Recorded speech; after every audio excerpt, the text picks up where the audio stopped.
Hi there, my name is Caitlin Bandy and this is my channel BandysBooks, and today we are here with a December 2023 Aardvark Book Box prediction video. As an avid reader and someone who likes to follow new releases, I've been really enjoying several different book subscription boxes. A few months back, I got to try out the Aardvark book subscription box and I really enjoyed it. I got some really cool, unique titles, and since then I've been following Aardvark to see what they're releasing. Some of my favorite books of this year have actually been released by Aardvark. So I thought because of that I would start predicting what books they're gonna pick each month. Now, I know that Aardvark releases hints throughout the month about what books they're gonna be releasing. And if you're really good at sleuthing, you can sit there and sort through all of their different hints and figure out which books are gonna pop up. But I am trying to make this prediction video before they start releasing their hints because I don't wanna be influenced, I don't wanna sleuth, I wanna just look at the books that are being published and make some educated guesses on what they're going to feature. So here are some of the books that I think Aardvark might feature in the month of December. We're gonna start with the historical fiction category, and I have one selection. That's The Wildest by Asha Lemmie. This currently has a 4.06 and 32 ratings on Goodreads so far. Tragedy sends Delphine Albert, an inspiring writer, from her home in Paris. She takes the opportunity to go on a journey to find the father that she's never known. She believes him to be Ernest Hemingway, a man as iconic as he is elusive. She yearns for his approval both as a daughter and a writer, but what happens if she's wrong about who her father is? The answer takes her from Paris to NYC to Havana to Key West. So I've selected this book for Aardvark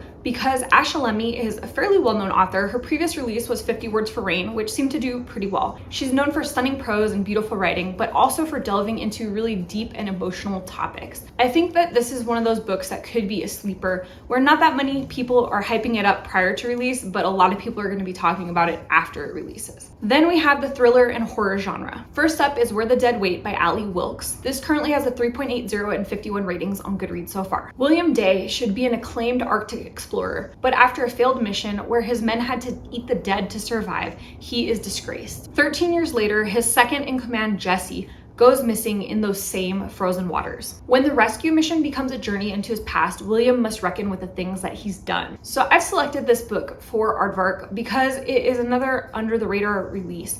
I think that this concept sounds super interesting. I love that this is an Arctic thriller, and I love that this has to do with survival and expeditions. I think that's a subject that really interests me, and I feel like there is a pretty broad market for that. This kind of in some ways reminds me of a previous selection that they had, which was Ascension, and it was about a team exploring a mountain that arose out of the ocean. For some reason, this has kind of similar vibes, even though I think this one is going to be a little less sci-fi and a little bit more horror. Then we have Here in the Dark by Alexis Soloski. This currently has a 3.84 and 51 ratings on Goodreads so far. Former actress and junior theater critic at a major Manhattan magazine, Vivian Perry likes the dark. In an attempt to get a promotion, she reluctantly agrees to an interview. It's a conversation that reveals long buried secrets. Then the interviewer disappears and the police refuse to investigate, so Vivian finds herself becoming an amateur detective. Soon she finds that the boundaries between the theater and the real world are a lot more dangerous than she would have expected. I've selected this book because it has that thriller vibe with the missing journalist and our main character investigating the disappearance and finding out that there's a lot of danger lurking. But I feel like it has kind of a quirky vibe. The theater element is really interesting. This doesn't seem like the standard domestic thriller. I feel like there's gonna be like an artsy edge to this, and I feel like this could be Aardvark's vibe. Then we have Above the Fire by Michael O'Donnell. This currently has a 4.25 and 12 ratings on Goodreads so far. Laboring under a shared loss, a father and son set out on a late season backpacking trip through the mountains of New Hampshire. When a war breaks out during their hike, they are forced to trek further into the backcountry. As their isolation intensifies, so does their bond. They must confront the perils of a changed world until they are forced to decide if and how they'll rejoin society. I've selected this book for Aardvark because this has that isolation thriller element, but it also has this dystopian post-apocalyptic war scenario that I think is really interesting.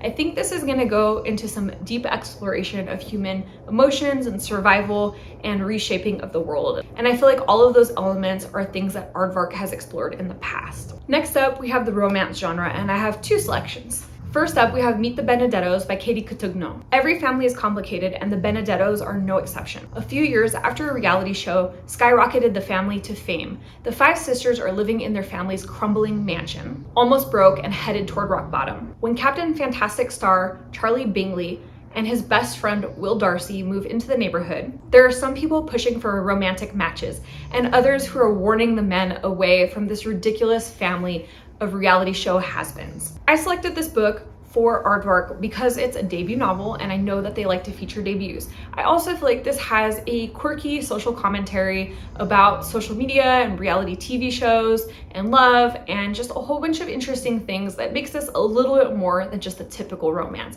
I could easily see Aardvark picking this up, and to add to it, it has kind of a quirky cover that I feel like matches their aesthetic well. Then we have Technically Yours by Denise Williams. This currently has a 4.13 and 88 ratings on Goodreads so far. Pearl Harris is the acting director of Our Code, a nonprofit that is aimed at inspiring young people to code. She has a chance to make a big difference, but a recent scandal has put their reputation at risk. Further complicating matters is the fact that the man that she hasn't stopped thinking about for 7 years is the newest member of the board of directors. So I've selected this book for Aardvark because this has a nice mix of the standard romance, but with a interesting topic like charity and inspiring kids to code. I love that we have a main character who is a woman in tech, and I think that's great representation.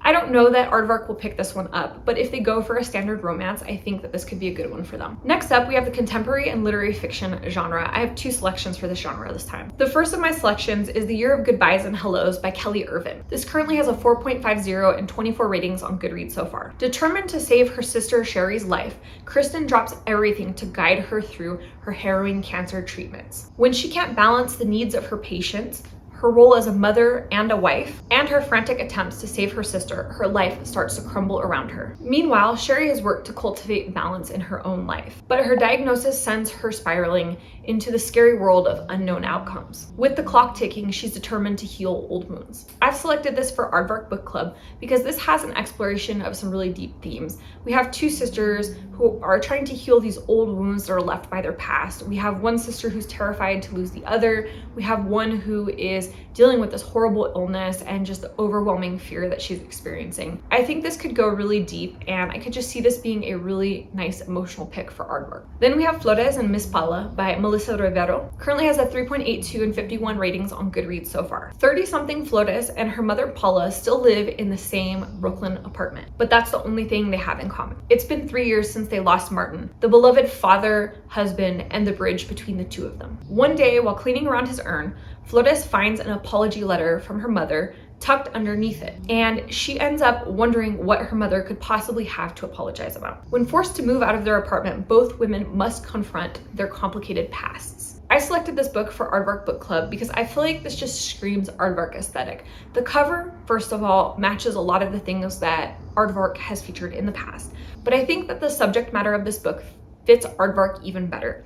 We have 2 family members who are kind of at a standstill. Life ended when their father died, and it's clear that they both have some grief and some undealt with feelings and trauma.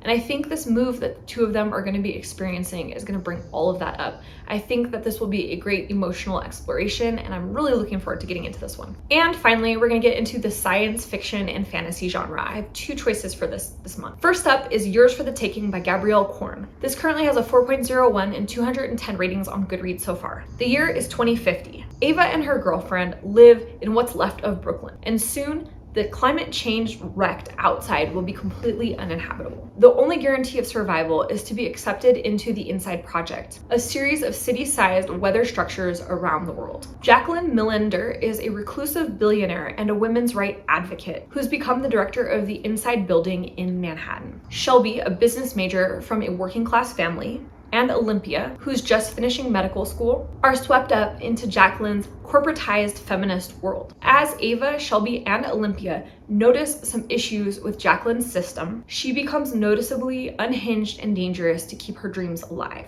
I selected this book for Aardvark because, first of all, this is a debut, which we know that they like to feature debut novels.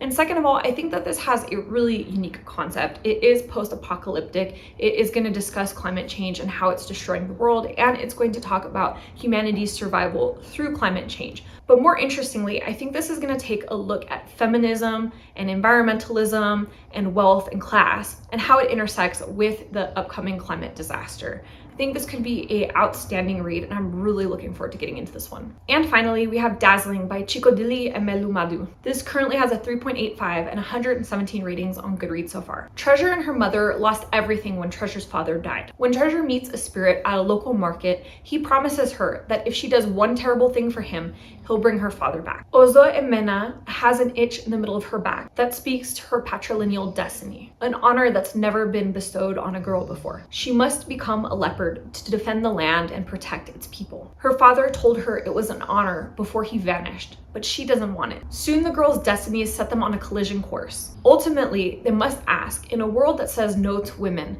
what must two young girls do to get what is theirs? I've selected this book for Aardvark because it is also a debut novel, and I love that this is going to mix some Nigerian mythology with fantasy, and we have two young female MCs. I think this could be a really interesting release. I haven't heard a ton about this book yet, but I'm really interested in it. And this cover of this book is just stunning. I could see it making a really beautiful Aardvark cover. So those are all my selections for Aardvark's book box December 2023. I hope that you found this video interesting. If you found yourself at the end of this video and you're wondering why there haven't been that many selections for this particular video, it's just because there aren't that many books releasing in December. So if you like this video, hit the thumbs up, comment down below, and let me know what you think of my picks.